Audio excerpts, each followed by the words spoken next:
I mean, what if this podcast could have really been something? You know, and we just didn't want it. We just never bothered. Well, I mean, it probably wouldn't.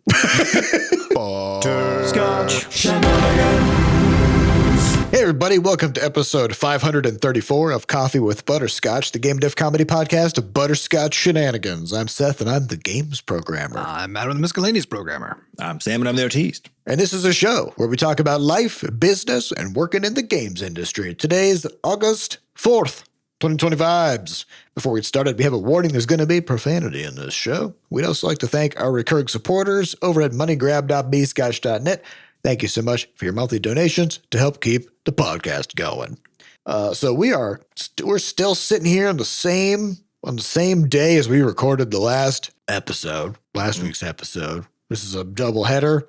So we're just going to get right into questions. It was easier to do the intro. Last time we were talking about how, because I just mumbled my way through my little intro, and we're talking about how, it's just early morning. I didn't have my lips moving properly. Got to get that vocal. It was easier. It was easier the second time around to say miscellaneous programmer. Mm-hmm. Mm-hmm. Yeah.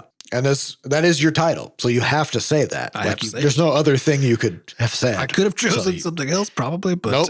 It's more fun to see how awake I am every time we do the podcast. Well, miscellaneous programmer, you got a question.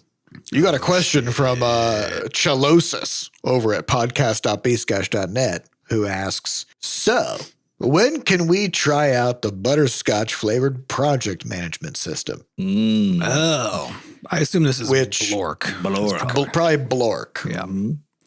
Yeah. So talk about it. Yeah, when can people play it? There's a huge bummer about the name Blork, which is that Blork.com is not exactly taken, but someone's squatting on it and wants $40,000 for it. So that's worth. We'll raise the venture capital. That'll be no problem. Yeah. Although they'll just raise the price because they know the more you want it, the more they'll just charge for no reason. So yeah.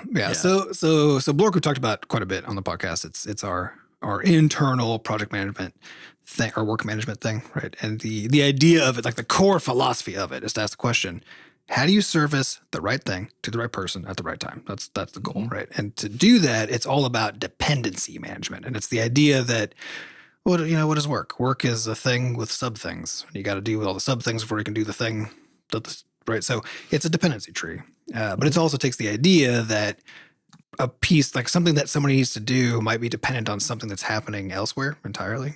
So maybe someone on our team is like, oh, I gotta get Levelhead working on I gotta get it updated to work on the latest version of the Steam SDK or whatever the fuck, right? Something like that. It might be that Seth's like, oh, I need to fix a bug in Levelhead, right? But there's no reason for me to do that until we get this other thing dealt with. So that's kind of a dependency, even though it's an unrelated. Yeah. So I want to take my task and put it on my list, but under a traditional, task management system. If I did that, then I would just be in this pile and I'd have to keep scrolling past it all the time. Yeah, or I would just throw it. Revisit this. Yeah, or I would throw it into some kind of a backlog and then just forget about it. Yep. Yeah. So we had this problem always where we just had these ever-growing backlogs that we would then forget about, and then at some point be like, oh my God, there's so much stuff in here. Let's go through it, and we'd throw away most of it. Discover things where oh shit, wish we remember to do this. It was just a problem every time. And then the stuff that is in the backlog, just every day would be like, okay, what's on the list again? And you reread every fucking thing that's on your list again. Importantly, it's like when you finish a piece of work, it's not always entirely clear what else should happen because you finished that piece of work, right? Yeah. That's a thing that what got unblocked, what happens next. Exactly. And that's typically the work then of a project manager or whatever else is having some awareness of how all the pieces fit together. So, Jerry finished this particular programming task, which means that the visuals are now finished for the front end of the website, which means we can get the screenshots associated with this for this thing we're doing. And so it's that's essentially the problem. If you think about work as a series of transformations designed to get you from, nothing to deployable product that's consumed by people, then traditional work software doesn't manage the post transformation thing. What they manage is I have a piece of work that I need to transform. Okay, I'm done with it. But managing what happens next, who's next in line to do their transformation is not a thing, right? Yeah. And so because ultimately work is just a really complicated dependency tree, right? Yep. And nothing models in that way. And there's a good reason for that, which is it's really challenging to do that for a lot of reasons. But that's what Blork does. But we like a challenge. Yeah, we like a challenge. So Blork was designed to basically say like, hey, work is a dependency tree, so let's model it exactly like that. And it's worked out really great. So we talked about it in past episodes. It's still in a prototypey kind of a state because it's hitting that whole like, oh, it's good enough for our internal team, so we can just keep using it, right? So why can't people play with it yet, Adam? Why can't people play with it yet? So basically, it's designed to work for exactly one team, as in like you got a server running. No user accounts. There's no. Well, there are, but like there's one like if you've got an account, you have access to the thing, right? There's like, but also like people can't make accounts. Like if we need to get somebody into Blork, like we need to go to Adam and be like, hey, Adam, add a new user to Blork. Yeah, people can't even set their own passwords. It doesn't have an email mechanism. Like it's bare bones managed by an administrator, basically, right? And so if somebody else wanted to run it, I'd basically have to just be like, oh, here's a Docker container. Like go spin up a server and you can host your own version of it, which is not very. There are some people out there user friendly who would be into it, yeah, but it's not user friendly. So that makes it that making that available to people, as cool as it'd be to see the tiny fraction of people who could then get it up and running and deal with that, right? It doesn't feel at all worth the effort because that audience is so tiny, but also that's a very high maintenance burden because the amount of technical support questions I would get asked is fucking astronomical, right? So as it exists today, it's not deployable in any meaningful way to other people. So it is on the list of like, we want to figure out how to get this thing into a software as a service state where it actually has the concept of organizations and, self-contained user management, all that kind of stuff. All the shit you'd expect in a piece of software, right? The gap between where it is now and there is enormous, basically for two reasons. One is it has to be reorganized to accommodate the idea of like multiple organizations and stuff, right? So there's a huge reorganization that has to happen to get that to make any sense. But the biggest one is just the scalability problem, which is it's all designed. So basically when you have a dependency tree thing, there's some things you like can't break because you have to make sure that stuff doesn't become circular, right? Like you have to make sure that I can guarantee that if I have these two tasks or these three tasks or whatever, that they don't form a circle among them because as soon as they do, I don't know which one comes first, right? Mm-hmm. And to be able to make that's expensive. To be able to make that guarantee is a huge challenge. And then to be able to also make a few other guarantees that Blork, in order for Blork to work, it basically has these core assumptions built into it. Like that a task can only be done if its subtasks are done, right? Mm-hmm. So that means that I have to guarantee that somehow you can't have a scenario where because of like two people, and this is all happening over a network, right? So like if two people check a box at the same time, like that kind of stuff, right? I have to be able to guarantee that the outcome always is that if something is done, so are its children, right? Mm-hmm. So the way that I'm doing that right now is by just having a single server represent the source of truth so that every single request gets forced through it so that it can guarantee that everything's happening in the right order and all that kind of stuff. That shit does not scale. It does not scale. As soon as you have, let's say you have an organization of, we're, like 9-ish people. Let's say you have an organization of, even triple that. You start getting into a problem where a few dozen.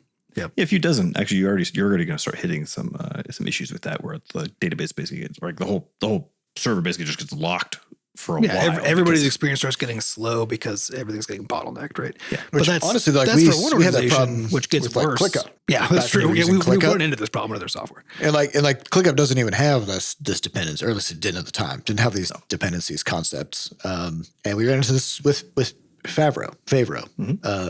Basically, every work management tool we've used, even with our team of 9-ish people, we've hit a point where it just starts flopping over. Scale because of all the things we're always doing the with challenge because with work management software, it's because like everything's available all the time.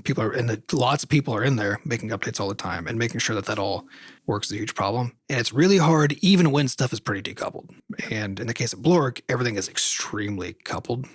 So if you tripled the size of our team, it would basically, the bottleneck would start falling apart. But that's not even the worst part. The worst part is if we had 100 teams or 1,000 teams or whatever. You can't do the same server. Yeah, that we have to like now have a separate server for each team or something, and then it starts to get really expensive and really complicated. So, which is all to say, what Blork would have to look like for this to work in a scalable way is it would have to, instead of guaranteeing it can't produce sort of invalid dependency trees, it would have to guarantee that it can discover and fix them, right? So it's like, so completely change the shape of how it all kind of behaves, which means that the whole thing has to be rebuilt, like just completely. Which was always the plan. Yeah, we knew that was true, but it means that the gaps, so basically what we have right now with our prototype is we know how it would behave like from a user experience standpoint and how well that works to manage work. So we know what it's supposed to do, which is an incredibly difficult thing. This is the whole challenge of design is like having an idea. Making something that's actually fucking useful, especially in the work management space. Yeah. Yeah, so we have that solved, which is great, or at least solved well enough that like that is packageable, or that is something that I deeply believe that other people would find really useful. And so that bit is like done, but now it's like months and months of like R&D to figure out how do I go from this model of like got one server guaranteeing everything is correct to it's distributed so that there is no one source of truth, but over time things are eventually correct, right? In a way that then doesn't create lots of bad scenarios that people can't recover from or lost data and that kind of stuff. And then that's not even to mention like now you got to deal with billing and exactly. So there's basically the almost like general selling software on the internet problem that is sort of attached on top of that. So that's team management. Got to deal with terms of service, got to deal with privacy policies, got to deal with exposure to liability. And so now we have to have like taxes, international. So that's why regulations. What we're doing is instead of doing Blork first, even though we know that we know it's a high value thing, right? But we know that basically the architectural challenge underneath it is a bit of a wild one. And we want to make sure that we have the other aspects of this besides the core product, which is solved. So that's all the administrative stuff. So that's where we're going on with the game services stuff that Adam's working on first, so that we can have some of these smaller tools that we've been using, but figure out a bunch of these other pieces through that method. So it's not like fucking, I don't know, 6 to 12 months of figuring out how to re-architect this thing. And then also the administrative stuff on top. It's okay, let's handle the administrative stuff and then have a small tool or tools that are maybe even free, right? As part of that thing. So we can figure out how to do all the user management nonsense, have those available. And then once we have all that kind of figured out, have some more tools in that kit and slowly gain that skill on the, like basically the business side, running a web business, software business. Then we'll do the big one after that. Because we're not worried about anybody else doing it. Because frankly, there's a reason nobody has. There's a reason. Which Yeah. But also like the work management space is just overflowing with competitors. It is. Right. Yeah. It's a highly competitive space, but the competitors generally do something good. Like there's always some kind of differentiator in like the part of the space that people are actually competing in. Right. And that's what made us always try the new thing, right? It would be like, oh, ClickUp has this. Let's give that a shot. You know, Monday.com has this. That seems like it would put us in a better situation than what we're currently doing, right? And I think the problem with something like Blork is trying to articulate and convey the selling point, which is like, because saying like, hey, work as a dependency tree, use your tool to model work like a dependency tree. That's starting with the solution instead of the problem. That's a hard pitch, right? Yeah. So part of the challenge we have to figure out is like, how do we present it in such a way that when people are looking at their options or trying to choose a new option because they're tired of something, that when they say like, I'm missing every fucking hand, because like our problem is always handoffs, right? With any work management. Well, the way people really think about it is stuff falling through the cracks. Exactly. Yeah. Right. And it's like Blork basically seals the cracks. There's no cracks for things to fall through because the point of it is when something is ready for you, as long as you've set it up in the plan, then you don't have to worry about it until it's time. And then suddenly it's there and nobody has to, ping you on Slack at 3 o'clock in the morning being like, hey, just so you know, I got this thing done, right? You know it's done because Blork just shows it to you when it's ready. So yeah, I mean, it's like there are definitely ways to pitch it, but it's still there's also like a level of, because I've been getting a lot of like ads and stuff for project management, so probably because I always look at that kind of stuff, and man, like the stuff that people are putting out nowadays is so slick looking. Oh yeah. Like it's all like beautifully animated and like and so not only do we need, if we're going to kind of enter that space, not only do we need something that functionally is really good, but we also have to invest a lot in just the aesthetics of it and make sure that it's like super appealing, and so, it's just, there's just a lot that goes into it. Like when we have a prototype, it works super great. But yeah, we don't have all that shit. going on with it. It's the same as making a jam game versus making a game that you're going to sell. Yeah, exactly. It's like, there's so many things you could get to not worry about. And the gap between a jam game and a commercial project isn't like, oh, the game. It's not just more features. You know what I mean? Yeah, it's not just more features. It's everything There's about it. scalability and polish and optimization and all this stuff. Yeah, and ultimately it comes down to scale and support. Like those are the two core things that drive like the feasibility. And it's basically for where it's at right now, it's like both of those things are not feasible. So yeah, it's the thing that I want to that I really want to make, is I want to make that as a thing we can. Adam is in his SaaS training dojo right now. Yeah, we're in the SaaS phase of Butterscotch. It's now games and software as a service. We're trying to figure out how to make that bifurcation. Yeah. Right. Yeah. It'll be interesting. Yeah. Once we get right now we don't have a name for our game service. We're just calling it BGS, the Butterscotch Game Service. Yeah. We might have a better name, or maybe that's just what it's going to be. Because we need it to have some features and to know like, what is this for? To get a better sense. Yeah. Before we really get a good name for it. Yeah. But like depending on how that thing goes, maybe we just keep going with that, just keep adding features to it. Because that's the other part, right? Is we already have Blork. So Blork is already working for our team, which means that the only I guess there's two reasons we would spin it out. And one is as a way to generate revenue for the studio, if it can come to that. But that's a gamble. We don't know if it'll pan out, right? And then the other one is because it is a prototype. It would be better if it was better, right? Yes. And all those limits that I talked about are limits that we also face as a small team. Yes. And being able to move away from those, that we just have an extremely stable production quality project instead of a prototype kind of a thing. It'd be good. Would be good, And if we're gonna do that work, then it's significant extra work to also turn it into software as a service, but it feels like that's worth the effort at that point. So, and that's the big distinction. Not only is it just like, that's a huge project and a huge undertaking, and there's so many unknowns. It would be nice to answer some of those first. So that's a big reason we're not doing it right now. But the other one is that this Butterscotch Game Service is basically trying to pull together a bunch of things that suck about about the current work that we do, that we don't have good solutions for internally. And that's a lot of that's related to, like, at the moment is related to just getting games onto stores, maintained on stores, and like dealing with sort of store management things. It's like translation and achievement management and icons related to achievements, like all this kind of stuff. That QA testing, patch notes. Yeah, there's just a bunch of stuff that like we've got like hacky partial solutions for, with like handfuls of scripts and various code repos and like checklists of like, okay, what do we have to do again, to make all this stuff happen? And it just sucks. And so we need that stuff to suck less for us, especially as we're moving into this phase of making more games more often.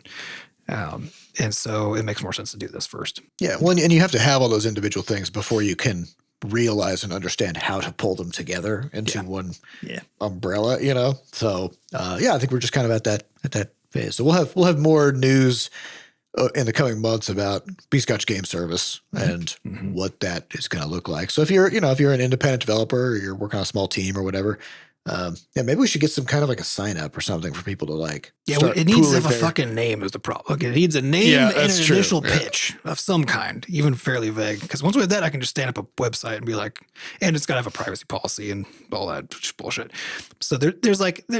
All those things are easy though, except the fucking name. The name of the thing is the problem. Yeah. All right, maybe we'll prioritize that so we can actually start gauging interest and getting some signups for people to like if people want to know when it's coming out. Because we also don't know for sure what the initial feature set's going to be. That's part of the problem with the name. Yeah, we're pretty sure that it's basically like an achievement. But also like we could take feature requests from people, because like we have our set of things that we think people want. That's true. But also if we can start gathering. Well, that is something that I wanted, is to have like a vote-based a voting system where I could be like, here are the features that we think we're going to be working on, but let people vote on. Not because we'd definitely take the highest voted one, but because at least that way we could gauge some interest.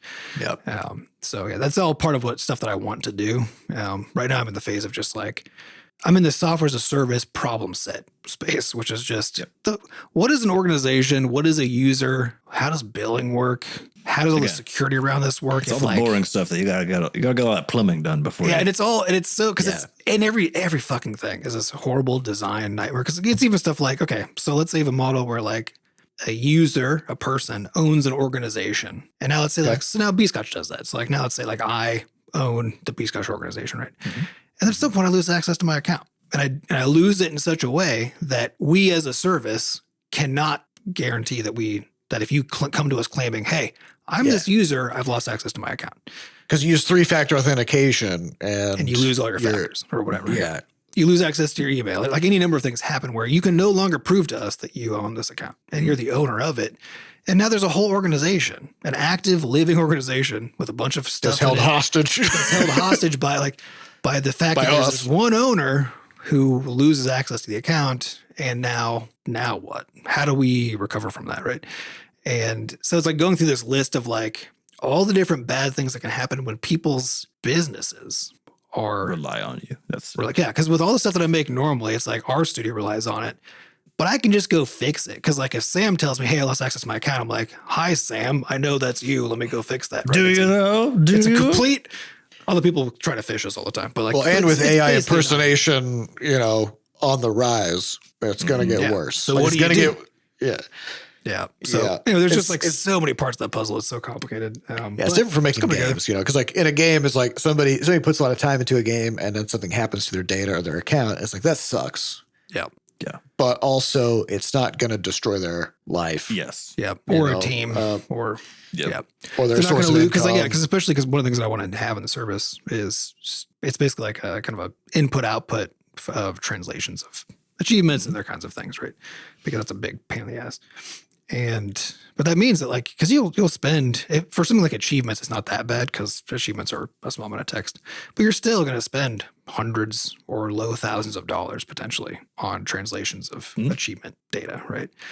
And if that's where it is, that's the only place it is, and you lose access to that, right? That's really bad. That's really bad. And so, so this is like what makes all of this stuff. And a work management system is frankly worse because somebody could be using like Blork for a year, and then somehow something goes awry. Their data is gone. They can't get access to it. Something gets corrupted, whatever. And non-recoverable, right? Yeah, I would say fear is what's stopping us from making Blork because of if it works liability is so high. I think it's even less like because the thing is like with terms of service of like I don't think you can any of these services. I don't think. I worry I worry less about the legal liability than just how horrible the actual consequences of things going wrong. I don't know. We feel so bad about that. But honestly, something like Blork is extremely complicated and it all has to work, right? Something like this thing, like all the individual components have to work, but it's not like breaking one thing here doesn't cascade through and break the whole last thing. It's just more manageable. So we're warming up the Blork. Okay, we got to do some other stuff. We're working our way. Yeah. It'll be probably a couple years before we really get to... Because we want to do a real good job with that, because it's not... That's a big one. Yeah, because doing a bad job would destroy everything. Including the people who use everything, it. It would destroy everything around us. It would destroy the people using it. So we got, if we're going to jump into that space, we got to be... My hope is that it's basically about a year. We'll have the BGS as a service. We'll have been like up and running and sort of have some useful features in it and doing whatever it's doing. And that at that point, we'll have like worked out tons of kinks, have good mental models for how to deal with this, all that kind of stuff, and be like, okay, cool. We've got this thing running. We've figured out a whole bunch of stuff. It's doing, again, whatever it's doing.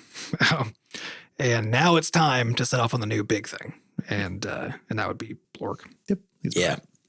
Our next question comes from Jumpy Lumpa Leapilo, a.k.a. Degeki, who says, do you collect any statistics on the podcast? Please elaborate. All right. So we saw this question ahead of time, which the answer is, I guess the short answer is that we technically do, but we also don't because we don't look at it. We don't look so at it. So the podcast is not our business.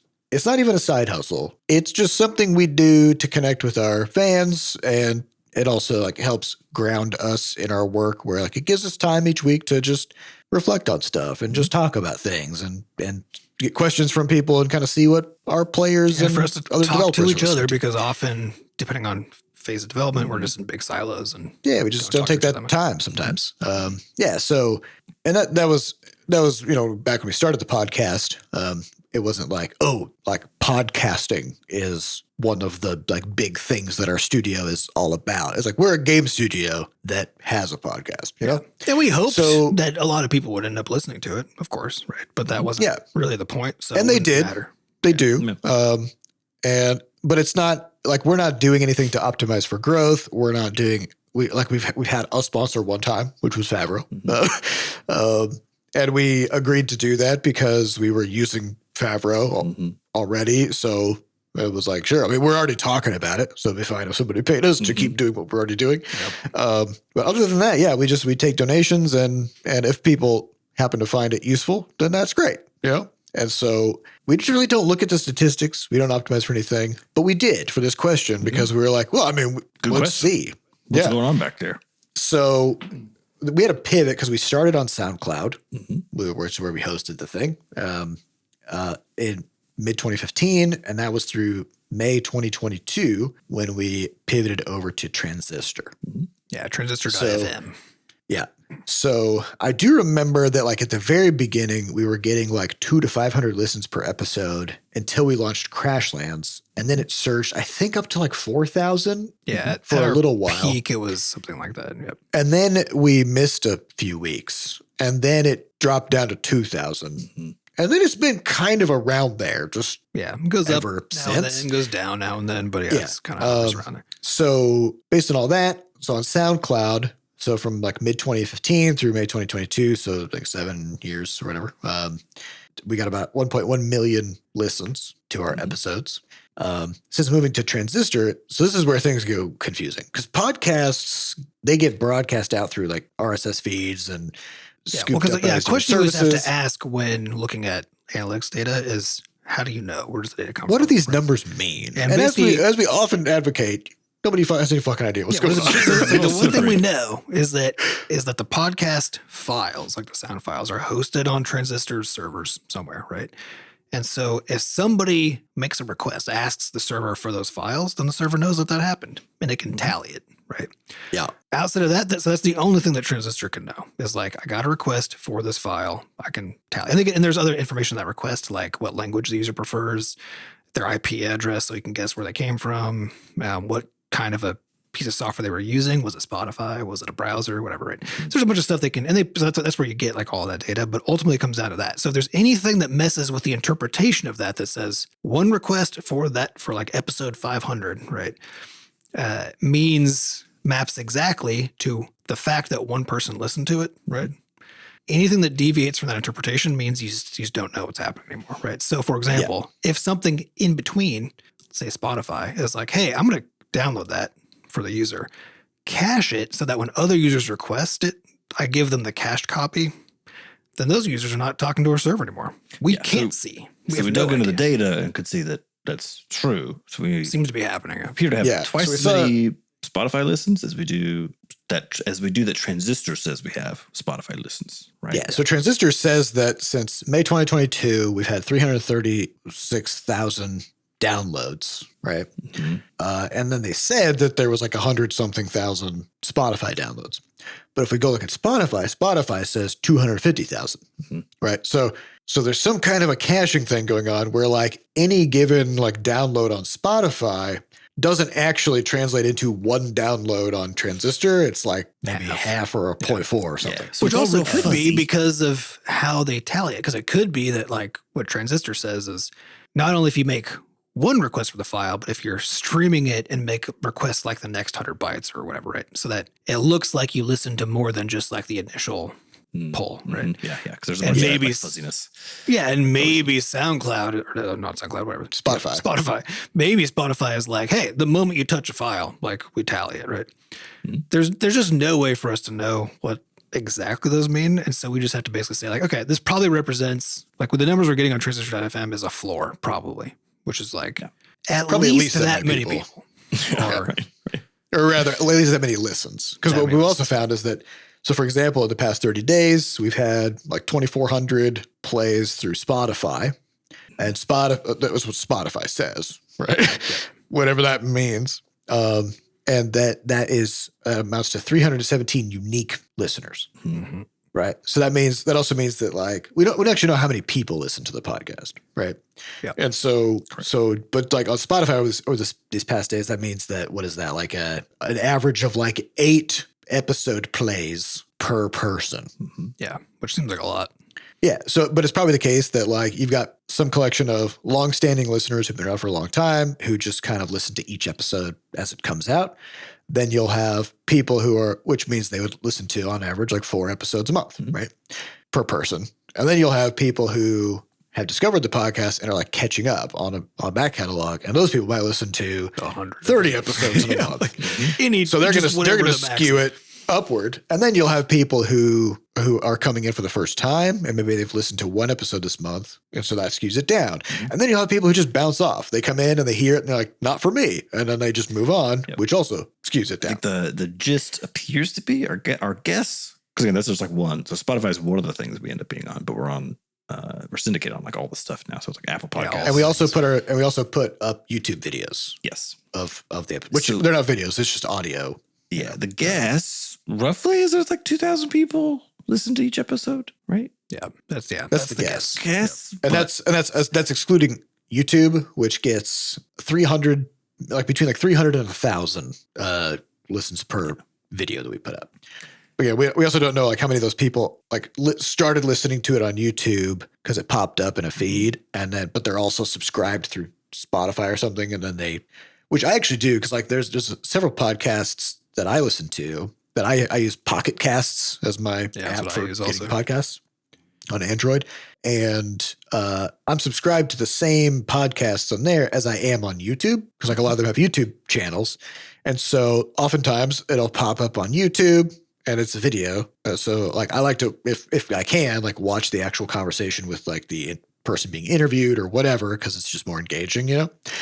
So I'll start watching it on YouTube, but then if I need to like go for a drive somewhere or something, then I flip over to that same episode on Pocket Casts and I keep listening. So I'm double counting. Yep. I don't know how many people do that with our podcast. The thing is like it's all very fuzzy. So part of I think the reason why we've also been hesitant to even like, I guess, so almost like try to be more businessy about the podcast in terms of like pushing. Because the numbers we don't know what the fuck the numbers mean. Like, what does that mean at the end of the day? And so I think that's where. I mean, bigger number, probably better. That's bigger number, a fair. Definitely better. But the question is statement. Like, what does it mean at the end of the day is, I think, just a fascinating one. I don't know how anybody knows anything in this space. Obviously, if you had 10x what we have, which plenty of podcasts do, like the big ones, or higher, then like, yeah, definitely there's like 10x people listening, but how many though is still the question. Yeah. And again, like, are people like, maybe if you're on the front page of Pocket Cast, you're like, you know, trending podcast, and you get 2 million listens that week, but what's a listen? Is it 1.8 million people opening it up, hitting play for the first episode, being like, meh, and then moving on, you know, or is it full listen? Like what counts? I don't know. What counts and what does it mean? And so, again, we just do this for fun. Because that's the other thing. We could imagine lots of stuff we could do to attempt to drive more traffic to the podcast, right? Mm-hmm. And there's a bunch that don't involve changing what we're doing, just more about like making sure, like changing how we title stuff so that it's searchable, having better transcripts, like folder transcripts, so that again, mostly about searchable, but also that people could like find segments that they're interested in, having like links to particular segments that we could share. Like there's all kinds of stuff we could do about like discovery and searchability that could potentially make the thing findable in a way that it currently is. Because right now it's like you kind of have to know it exists, otherwise you're not going to see it, right? So there's stuff we could do there. We don't know what the benefit of doing so would be, which is why we haven't had a strong incentive to do it. And there's also lots of stuff we could change about the podcast itself. We could do a video one, so we could have like YouTube shorts and TikTok, clips and stuff, right? That adds a whole new production step. That's good. That takes the thing from being like, oh yeah, we spend about an hour and a half every Friday like doing it, to I don't fucking know. But now more people are involved to edit the video, and there's a lot going on now. We have to make sure honestly, like if we did. Because like we are on webcams when we do this. Yeah, we could probably do it fairly effectively. We could probably set up something to capture the video pretty easily, and then change it so like our YouTube videos are just this, but just in full length. Mm-hmm. But it is the case that, like I'm saying, we send the audio over to Fatbard for cleanup and stuff like that. And so if we had a video, then we would have to figure out if he has to do something to clean up the audio. Then what do we do with the video? I guess I'm putting it this way, where it's like we know that it's been that the podcast has been effective for us in terms of what we want to get out of it, right? Yeah, which is just the hangout aspect every week, the cool down aspect every week. We know it's also been very effective for listeners. We have a lot of listeners who have listened for a very long time. We get these really heartwarming notes every so often, people being like, having gotten a lot of value out of it. So we know those two things are true, but I think we're reluctant to bother scaling it because we cannot tell how that would basically how that would materialize in a way that is actually good for what we want us or listeners. Yeah, and it would eat into other things because it's kind of weird, right? Because like by spending every hour of the week doing game dev stuff and SaaS stuff now, then we've got stuff to talk about on the podcast because it's only an hour that we spend recording, right? If we were to be dedicating like a whole day of work each week to the podcast, that's less of the other stuff that we're doing, and then it's like podcasting becomes something that's now like central to what we do. And then I don't know about you guys, but I don't necessarily want a podcast about podcasts. Well, I think what it's actually is like, it could be a useful, it could be a useful additional revenue stream side of things, right? If you want to think about it from business context. And so maybe I feel like it's got to scale quite a bit. That's the thing. Before Like the jump. Well, in actually, scale, I think there's an intermediate thing there, which brings us back to, which now I can't remember if that was this. I think the last episode we just recorded this morning about having a front man for a studio, right? Some visible person who is like the face of a studio, right? And that is something that if the podcast was more visible, even if it wasn't so visible, we're generating revenue because that's, like Sam said, high target, very unlikely, very costly to try to get there. But it was just something where it's like we all basically just like get better webcams. Well, Seth's already got that solved. The webcam we talked about 2 weeks ago. Insta Link 360 Insta 360 Link 2. Oh shit! Okay, it's a good webcam. I'm still on board with it. It's good. Yeah, it looks very good. So we could do minimal upgrades to our setup to get like the video version, and then all we would do differently is just be like, the video version goes up on YouTube, and then we could see if like, does that put our faces out in a better way, right? Or can we try to do a better job making stuff searchable so that people can find us? And maybe collectively that just gives us a little boost that gives us more of like a, hey, yeah, people know that we exist and they have a sense of like who we are by our faces and that kind of stuff. There's some stuff that we could do that's probably fairly cost effective and wouldn't add much to our workloads. But we still have to decide, like, let's. We could do stuff like stream the episodes on Twitch while we record them, which that might be a lot, but it also could be fun. There's a lot of options of things to do that might not change too much what we are doing in the moment, which is like we take an hour each week, we sit down and we record, But there's that added problem of like, because like right now we're doing a double episode and we're recording these on a Monday. Normally we record on Friday morning, one episode. Mm-hmm. If you're doing live episodes, then now the consistency of the broadcast needs to be taken into consideration, which becomes much more because it's all about how do you make sure you're maintaining independence and decoupling things, all that kind of stuff. So like, I would say we never want to do like consistently live. We could just do it on occasion for fun. And for the video element, it would just be like you're saying, we're already recording the whole time, or we're already on video the whole time that we're recording. Yeah. So we just gotta make that the step between that and having a video version of the podcast relatively small. The step between us having really fun, goofy titles and having titles that convey something searchable about what's in the episode, also not that big, right? There are some of those kinds of things that we could do to kind of theoretically juice the numbers a bit and have it be more effective. Yeah, which is, honestly, it's probably worth doing because it's like the more people who see the podcast, the more chance that it's useful to people and stuff like that, So there's probably some high leverage things that we could think about doing if we just consider it. Definitely took a minute to think about it. Yeah, well, the thing is it's when it's not like, as we were saying, like we're doing it because it's fun and because it's like, and the numbers are just high enough that it feels like it's not pointless, right? Like on occasion we hear from people, and which is all to say too, if you like the podcast and enjoy it, then we absolutely want to hear from you. Whether that's hopping into our Discord, saying hey, whether it's just leaving a review wherever you're listening to it, so we can see those reviews and see that you're getting something out of it. That's really great for us, and it's good to know that people are out there listening. We're not just speaking into the void. Because if it felt like we were just speaking to the void, then I think we would just sit down. We would have stopped a long time ago. And again, it would be cool if that we had more of a reach than we currently do. But there's stuff we could do to get there. We just kind of haven't. It's bothered. The thing is, like, I think because it's kind of steady state doing what we need it to do, then it's like taking that extra investment jump, making it a little more performative with even with our faces, like in front of a camera and stuff. Yeah. All that stuff, it adds a bunch of weight to it in a way that, it's like, we don't know if it would do anything. And so it's kind of like, maybe we're just self-handicapping though, I mean, what if this podcast could have really been something? you know, and we just didn't want to. We just never bothered. Well, I mean, it probably wouldn't. Maybe. Because it's it's I don't know. Yeah, I do think that like there are some next steps that aren't that big of a deal that we could try just to see what happens. You know. Yeah, because there's that fear of like, what if we do that extra work and it's like a little bit more, labor intensive to do it that way, and then it doesn't pan out, right? It's like, yeah, but like, you miss 100% of the shots you don't take. Like if you don't do anything, nothing's going to happen. Yeah, we just stop. And since we're in full control of it, we can always just go back and do whatever we want. So, I don't know. It's an interesting thought. But, and then we'll have an excuse to get those cameras that Seth's got. Get those webcams. Yeah, get those business cool expense. Yep, business. Yep. So good question. It's always interesting to kind of like dive into that podcast back end stuff because it's just madness back there. Mm-hmm. I don't think people really realize like just how hard it is to get a picture of what the fuck is going on with these. Well, that's true for everything. Like that's the thing about analytics is people are like, oh yeah, the truth is in the data and like whatever. It's not. Data's complete bullshit all the time. Data is as good as the collection method and the intent, and as good as your understanding of both of those things. And, and as soon as somebody else is doing it, then who knows? You don't know what's happening anymore. Which is always funny because like I always think about this with regard to elections and stuff. When people are like, did you guys see like this new poll came out that shows like public opinion on this thing has shifted? And I'm like, has it? Yeah.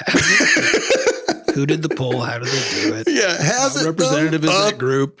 How much does it matter? Show me 30 polls over the course of a year, all about the same topic from different sources showing similar types of swings. Maybe I'll think about it. I'll think about that as maybe a legit type of a thing, but And also now like there's like some shenanigans going on with the Bureau of Labor Statistics with like just people getting fired because they collected data that somebody didn't like, and so numbers aren't real. They're always the best guess. So you always got to be careful with them, but. So we don't know. We don't know what's going on with this podcast. We'll just keep recording. Real. So we're going to cut this episode a little bit short because we're doing a double recording back to back. So we gotta get back to stuff. So we'll have to leave it there for this week. We'd like to thank our producers Fat Bard and Sampa Acosta for putting the podcast together.